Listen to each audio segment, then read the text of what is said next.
morning viewers, and welcome back once again to Trans India, Real People, Real Emotions. Last week was a very exciting one for the road transport industry and a very encouraging one as well. जी हाँ दोस्तों, पिछले हफ्ते government of India ने road transport industry और automobile industry के दो दिग्गजों को देश का सबसे बड़ा सम्मान दिया.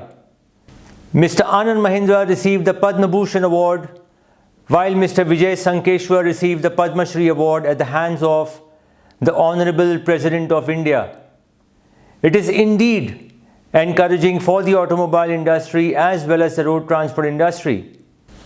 Mr. Anand Mahindra as well as Mr. Vijay Sankeshwar command a lot of respect in the automobile and road transport industry. VRL Logistics has been a household name in the transport industry, and many youngsters, many companies look upon VRL Logistics as their role model. Mr. Vijay Sankeshwar has been an inspiration for many young transporters who want to one day have their company's name alongside that of VRL Logistics. Similarly, Mr. Anand Mahindra has had a very close connect with the road transport industry. MahindraTruck&Bus has not only been providing quality trucks and buses for the road transport industry, but the company has gained a lot of emotional connect with the transport industry. MahindraTruck&Bus started the Empower program in coordination with IIM Ahmedabad, and more than 500 youngsters have received training from this prestigious institute. All thanks to Mr. Anand Mahindra. In fact, just before lockdown, Mr. Anand Mahindra met these 500 youngsters and interacted with them and thanked them for joining their पापा का business. दोस्तों, ये बहुत ही खुशी की बात है कि भारत सरकार ने इन दो दिग्गजों को ये सम्मान दिया, और हम आशा करते हैं कि श्री आनंद महिंद्रा और श्री विजय संकेश्वर इस इंडस्ट्री के यंगस्टर्स को प्रोत्साहन देते रहेंगे. And before we move on to more news from the automobile and road transport industry, let's take a short break. Be back with you soon. Keep watching Trans India. Like this, like twist, twist, twist. Like this, like twist, twist. Petronas sprinter Sharma गई तो जाग उठे हम, engine भी माहौल भी गरम, high beam इसी ट्रैक पे नजर, आज होने ना दो राइड ये खत्म. Let it twist, yeah, just like that. High speed, I know you like that. बातें बातें हम करेंगे सुबह, ट्विस्ट करे आजा ट्विस्ट करे आ, जैसे है वैसे ही रहेंगे, कह दिया है मैंने ये straight up long ride. Better hold me tight, power से करे team up. Everybody go twist, twist, set the road on fire. Twist, twist, I'm a high flyer. Twist, twist, set the road on fire. ये है मेरा sprinter power. Twist, twist, set the road on fire. Twist, twist, I'm a high flyer. Twist, twist, set the road on fire. ये है मेरा sprinter power.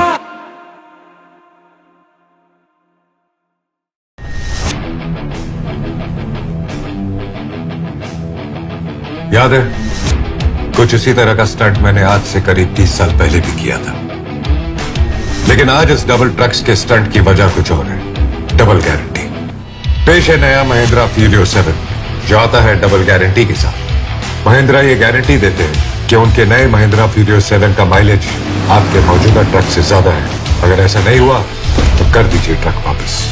नया महिंद्रा फ्यूरियो 7 आपको देता है गारंटीड रीसेल वैल्यू 5 साल के बाद. खरीदते समय माइलेज की गारंटी और बेचते समय रीसेल वैल्यू की गारंटी. तो हुई ना double guarantee. Welcome back, viewers. Here's more news from the automobile segment that happened this week in the country.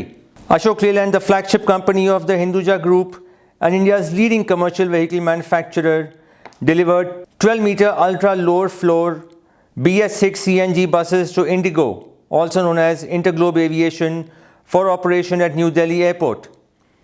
Being the largest supplier of specialized tarmac buses to Indigo, these CNG tarmac coaches come equipped with iGen 6 BS6 technology and 216 horsepower H series CNG engine that will deliver improved safety, comfort, and most importantly, lower total cost of ownership. Commenting on the occasion, Mr. Sanjeev Kumar, head medium and heavy commercial vehicle Ashok Leyland, said, "Indigo has been a long-term valued customer, and we are glad that we have delivered consistently to them on the performance of our vehicles. These 12-meter ultra low-floor BS6 CNG buses with automatic transmission and full air suspension are a part of our expanding alternate fuel products range and has been developed by our in-house R&D team who have introduced many industry-leading innovations in the mobility space. We will continue to roll out more such innovative products and solutions in line with market demand, which will help us in our journey to achieve our vision of being top 10 CV makers in the world." Meanwhile, as we keep talking about alternate fuels, our Transport Minister, Mr. Nitin Gadkari, has been coming up with a lot of ideas that aim to reduce the country's dependency on fuel such as petrol and diesel. Batting for green hydrogen as a transport fuel, Mr. Nitin Gadkari said there is a need to make India a country that will not be dependent on import of petrol and diesel. Speaking at an event, Mr. Gadkari regretted that some countries are also using proceeds from the sale of petrol and diesel to finance terrorism. He said, "Green hydrogen is better than petrol and diesel. The transport sector is witnessing a big change. We want to make a country which will not be dependent upon the import of petrol and diesel but will export fuel." He added, "As we said earlier, road transport industry seems to be bouncing back to normalcy." जी हाँ, road transport का business एक बार फिर तेज गति से चल रहा है। GST collections बढ़ चुके हैं, ई-वे बिल्स की संख्या बढ़ चुकी है और टोल टैक्स कलेक्शन भी बढ़ चुका है। ये तीनों चीज़ें मिलकर इस तरफ इशारा करती हैं कि रोड ट्रांसपोर्ट का बिजनेस एक बार फिर तेज़ी से बढ़ता जा रहा है। लेकिन क्या ट्रांसपोर्टर्स खुश हैं? कई खुश हैं, और वो ट्रांसपोर्टर्स जो समय के साथ नहीं चल पा रहे हैं, उन्हें कुछ दिक्कतें हो रही हैं। आज भी कट थ्रोट कंपटीशन की वजह से फ्रेट रेट्स काफ़ी कम हैं, लेकिन साथ ही साथ ये भी देखा गया है कई कंपनीज़ हैं वो अपने कस्टमर्स को वैल्यू एडेड सर्विसेज दे रही हैं, लेकिन उसके बदले फ्रेट भी वसूल कर रही हैं। ये कंपनीज़ प्रॉफिटेबल भी हैं और ग्रोथ की तरफ भी बढ़ रही हैं। कई ऐसी ट्रांसपोर्ट कंपनीज़ हैं जो ट्रक्स भी खरीद रही हैं। And speaking of sale of trucks, let's see how the commercial vehicle industry performed in the last month. Segment leader Tata Motors sold 7,644 units of MNHCV, 5,599 units of INLCV, 958 units of passenger carriers and 17,000 units of SCV cargo and pickups. Ashok Leyland's domestic sales of medium and heavy commercial vehicles were at 5,254 units as against 3,881 units in October 2020, a growth of 35%. However, sales of light commercial vehicles in the domestic market were down 4% at 4,789 units last month as against 5,004 units in October 2020. VE Commercial Vehicles reported total sales of 5,805 units in October 2021. The company had sold 4,200 units in the same month last year. As sale of commercial vehicles keeps growing, there is also need for finance, and Tata Motors has come up with a unique agreement, and Tata Motors has signed up with a bank to provide its customers easy finance. More on this tie-up after this short break. Keep watching Trans India. जी तो मेरे साथ star करने का मौका और super duper इनाम। Twist. Patreon sprinter, शाम आ गई तो जाग उठे हम, इंजन भी माहौल भी गरम, हाई बीम इसी ट्रैक पे नजर, आज होने ना दो राइड ये खत्म। Let it twist, yeah, just like that. High speed, I know you like that. बातें बातें हम करेंगे सुबह, ट्विस्ट करे आजा ट्विस्ट करे आ, जैसे है वैसे ही रहेंगे, कह दिया है मैंने ये straight up long ride, better hold me tight, power से करे team up, everybody go twist twist, set the road on fire, twist twist, I'm a high flyer, twist twist, set the road on fire, ये है मेरा sprinter power। make sure to follow Petronas Sprinter India to be eligible. Bike के engine के लिए सिर्फ Petronas Sprinter.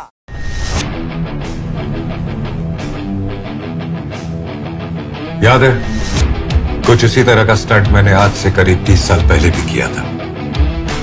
लेकिन आज इस डबल ट्रक्स के स्टंट की वजह कुछ और है। Double guarantee. पेश है नया महिंद्रा फ्यूरियो 7, जो आता है डबल गारंटी के साथ।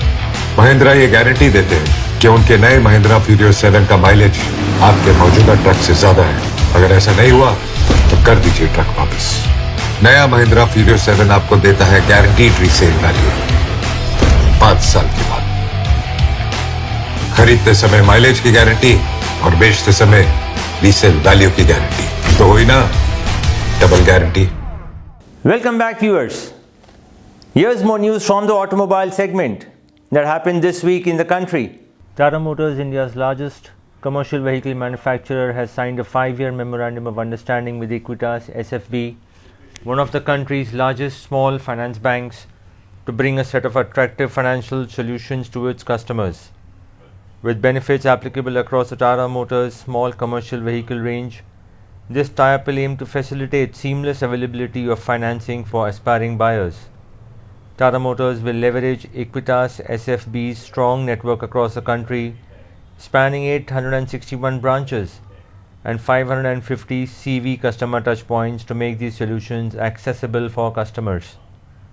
Tata Motors SCV range has nurtured self-employment in both urban and rural areas by providing a respectable means of livelihood to nearly 30 lakh Indians. Tata Motors pioneered in the SCV segment with India's first 4-wheel mini truck, the Ace, in 2005, and has exponentially evolved with vehicles engineered to cater to varied applications. Addressing the rapid growth in the e-commerce industry, the Tata Ace and Tata Intra are the preferred vehicles for last mile transportation.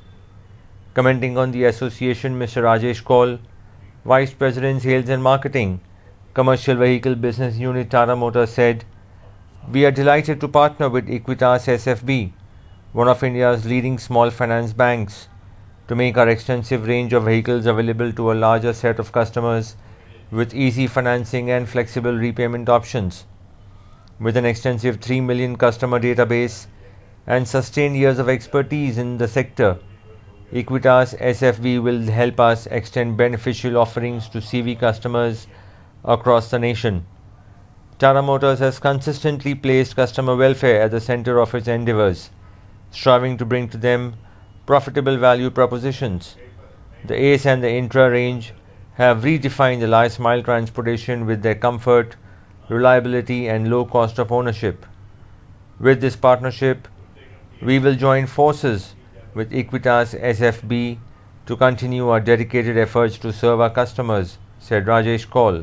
While we keep talking about the trucking segment, there is another important segment of the road transport industry which is as important as the trucking segment. We are talking about the passenger segment. After the lockdown, the passenger segment too was in for a rude shock, with operations coming to a complete standstill. Buses in all segments, be it schools or offices or stage carriages, all were off the road. The challenge was paying the taxes then, and the challenge now is paying the heavy fees for getting these buses back on roads. In our interview segment this week, we will be talking to Mr. Prasanna Patwardhan, who is the president of BoCI, and he talks about the plight of bus owners and bus operators in the country. Watch this interview after this short break. On the other side, keep watching Trans India.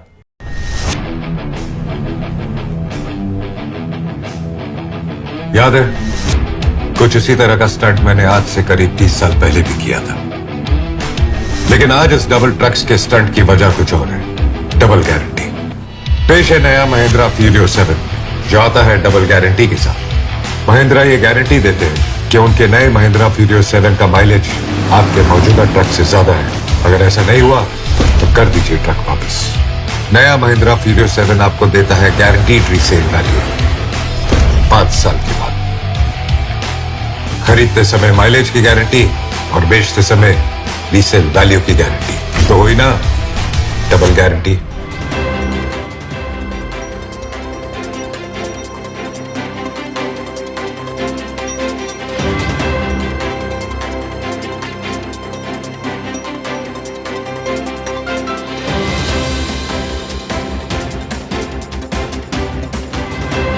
प्रसन्न जी, जब lockdown announce किया government ने, it came all of a sudden, nobody was ready for it. What was the immediate reaction of the industry to the lockdown? Something which no one was prepared for. Everybody was in shock. So, bus segment is no different. And particularly for passenger transport, it was a big shock because all our livelihood is dependent on movement of people. And when that movement suddenly stops, then how do you react? So, we were struggling for our survival. I mean, most of our buses, everything was off-road, even cars were off-road. So, there was no business at all. So, yesterday I had a business, today I had no business. So, it was terrible. It was terrible. I'm sure the bus operators wouldn't have expected things to be as bad as it turned out to be. Initially, when that first lockdown was declared, we thought it is, go away in a month's time. And we were not really very well prepared for such a long duration. But eventually in 2-3 months, we became accustomed to it and we started accepting it. And ultimately, the way it was, we had to face it. We had no other option. So what were the first steps taken by BoCI to get relief for the bus operators? See, there were many subjects. Some subjects were related to our insurance, vehicles, taxes. And some subjects which are more important now are related to banks. See, on one side, our business is completely off. Even in public-private partnerships, some of them have enforced that force majeure. So there is a force majeure for bus operator, but there is no force majeure for banks. So banks, their interest meter is running quite high. In addition to interest, they also charge you check bouncing charges and penal interest and everything. So today you see bank are actually earning good amount of money, but eventually it is going to be as bad to them as us. So they need to support us. So we tried to write and meet starting from Finance Ministry to MORTH to RBI. And we were successful to some extent at MORTH because MORTH, our main demand was to increase validity of our documents because there was no possibility of us taking vehicles to RTO. So MORTH kept on extending those validities. So that was a big support from MORTH. And whatever little support was possible through MORTH, they tried to give it. But we did not get any kind of support from Finance Ministry except 6 months moratorium, which was given to everybody. But as far as travel and tourism or particularly passenger transport is concerned, it was a big hit. So there is no special something given except giving loans, of course. So first they gave us 20% additional loan. Now they gave us 20% more. So it is 40% additional loan. But nobody has visibility how we are going to repay that 40% additional. Because repaying 100% itself, it was becoming challenging. And repaying 140% is going to become more and more challenging. So we expect from government something good in terms of giving us financial support. Third thing which was bothering us was about insurance. Because our insurance under standing vehicles, there were no claims made for insurance companies. So we were hoping that those insurance will get extended. Validity of that insurance also will get extended. Fortunately, there is a provision in Motor Vehicle Act and even the ministry wrote to IRDA. And IRDA ultimately agreed and then they gave circular to insurance companies.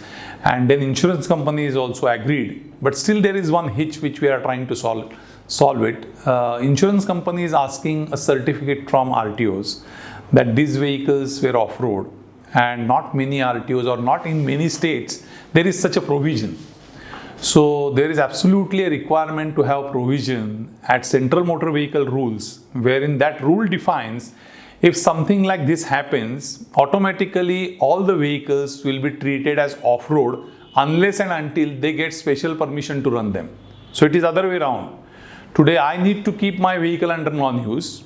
What I am saying is under force majeure, like how they are treating us, it should be given same treatment to insurance companies. So it should come automatically under non-use without even RTO certifying it.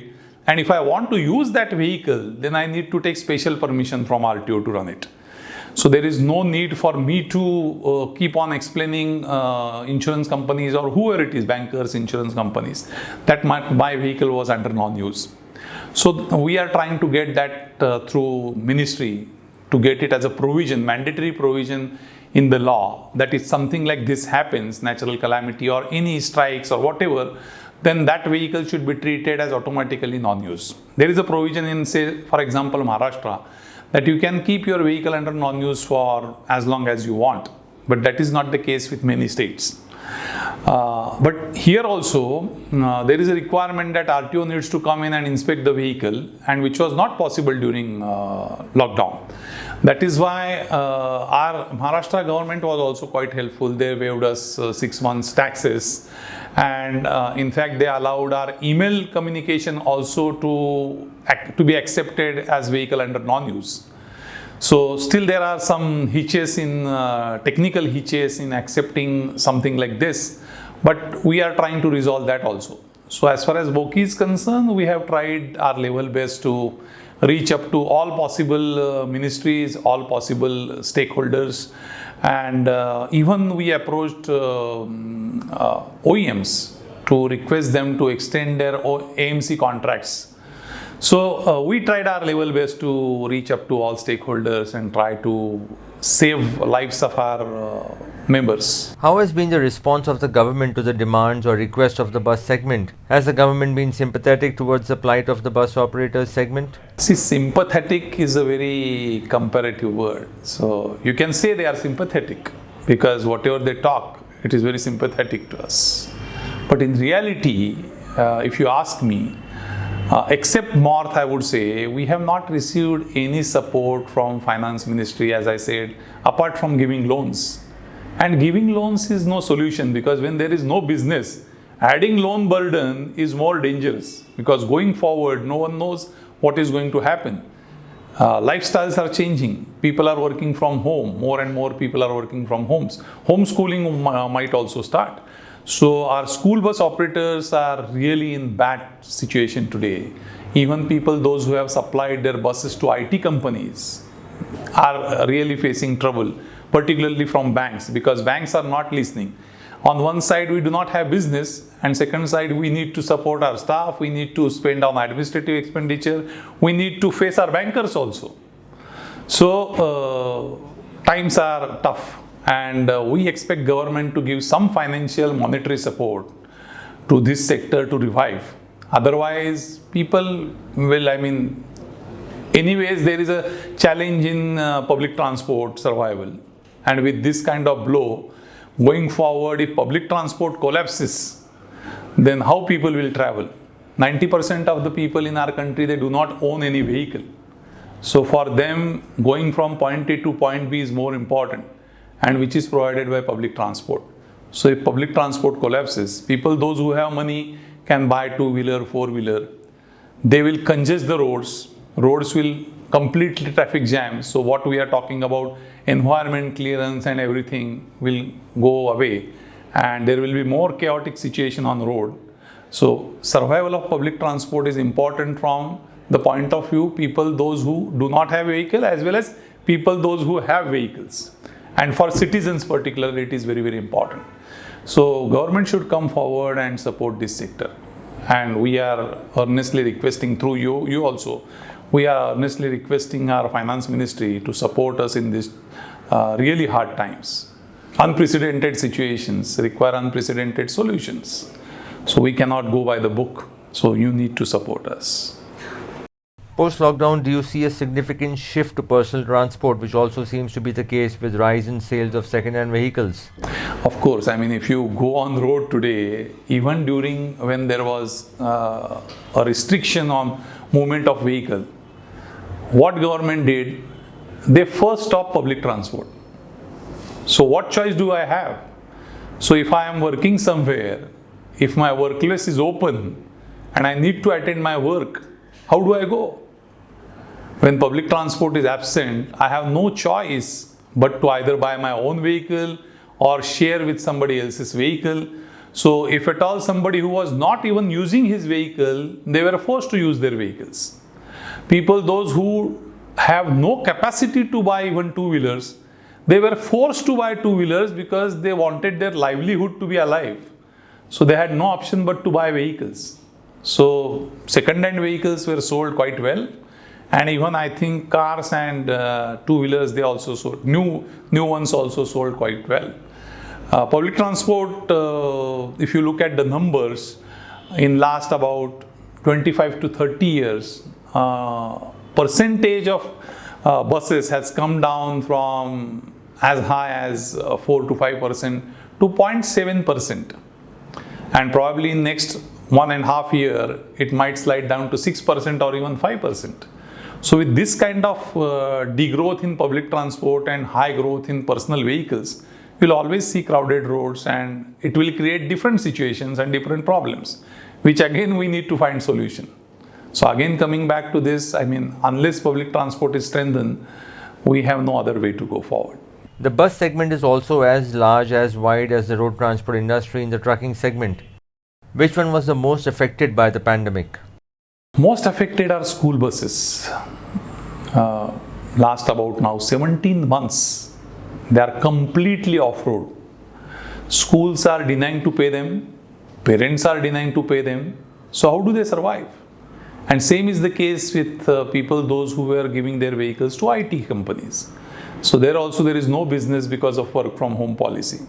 And there is no visibility also. Schools, at least once they open, probably same number of school buses are required. I don't know whether their parents will allow them to go into school buses, but still we hope that it will revive to some extent. But people, those who have supplied vehicles to IT companies particularly, till the time this work from home continues, there is no chance of survival. There are no buyers for vehicles. So even if I decide to sell those vehicles, school buses are specially designed. So they need to be used only for schools. And there are no buyers. So what do I do with that buses? Same is the case with IT companies. Third is tourism. People used to travel by buses to a lot of tourist destinations. Slowly it started coming down because of taxation first. And now because of this COVID. And there is no special treatment given to tourist vehicles. So if you want to go to any tourist place, you can go to as near to a tourist spot as possible by your own car. But if it is bus, you need to stand somewhere outside the city, in cities like Himachal, and then take some cab or something there and go inside the city. In fact, if you see per person occupied space, bus occupies less road space compared to car occupies space per person basis. But we have habit of looking at vehicle size and not per person occupied space wise. And that is why the first thing to be banned is buses. So tourism buses has also taken a big hit. Particularly tourists, those who were coming from foreign countries, so people from Delhi area or tourist places like Goa or Chennai or Bangalore or Bombay, where foreign tourists used to come quite a lot, and they required a lot of such buses or even cars. So that business is totally shut down. So third most affected is tourist. And then similar to other than intercity buses are also quite affected. Stage carriage operators, their rates are same. In spite of going this diesel rate to 96 rupees, their ticket rates are same. So that is one of the biggest hit to them, even if they operate. That too, with less number of people, with higher expenditure, their survival is also at stake. So no sector, I would say, is exception to this.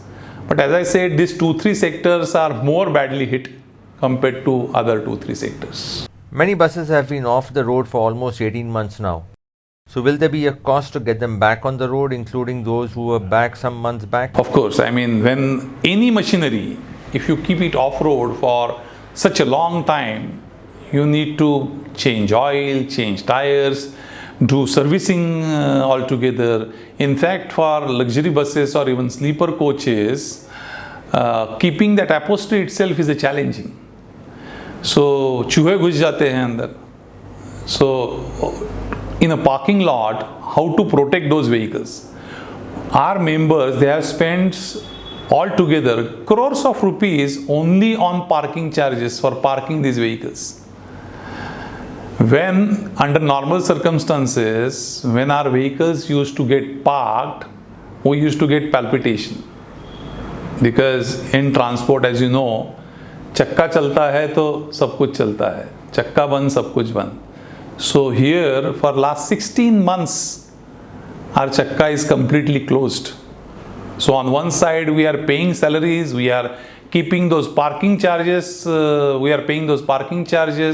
other administrative like security or some staff to keep those vehicles in starting condition, and there is no business. So you can understand the plight of our members. It is terrible.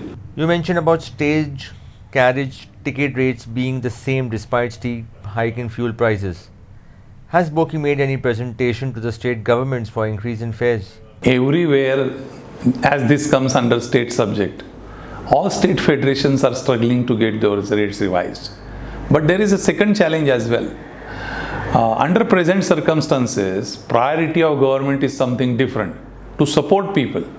So we have also asked, if you do not increase the rates, give us subsidized rate diesel.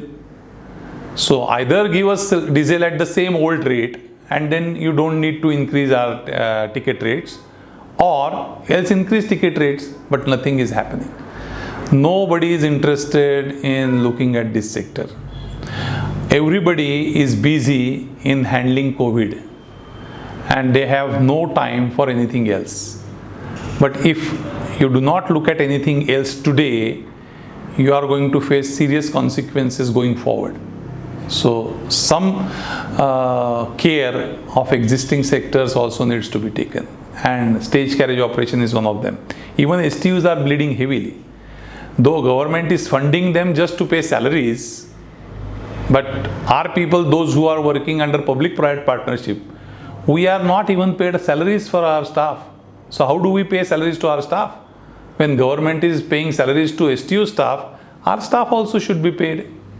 But that is not happening. So all this is creating a lot of trouble to us. Would you agree that the road transport industry, be it the bus segment or the truck segment, the industry has been ignored by the government and has been accorded what we can call stepmotherly treatment? For last several years, nobody actually took public transport or even normal transport very seriously. When it comes to passenger transport, I mean, nobody was bothered how people will travel from one place to another till the time JNRM scheme came in. JNRM is the first scheme wherein they started talking about public transport. So before that, they believed that this responsibility is of STUs, but many states even did not have STUs. And STUs also were not supported financially well. They used to get paid when they were struggling to pay somebody, some vendors or salaries. So it is not proactive funding. It is a funding which comes after you are into loss and your situation is deteriorating. So once you are in ICU, then you will get funding to get oxygen. But there is no provision that you don't go into ICU. So that is the situation with STUs. With private, in 1991, if you look at the situation in 1991 and before 1991, in 1991, liberalization started.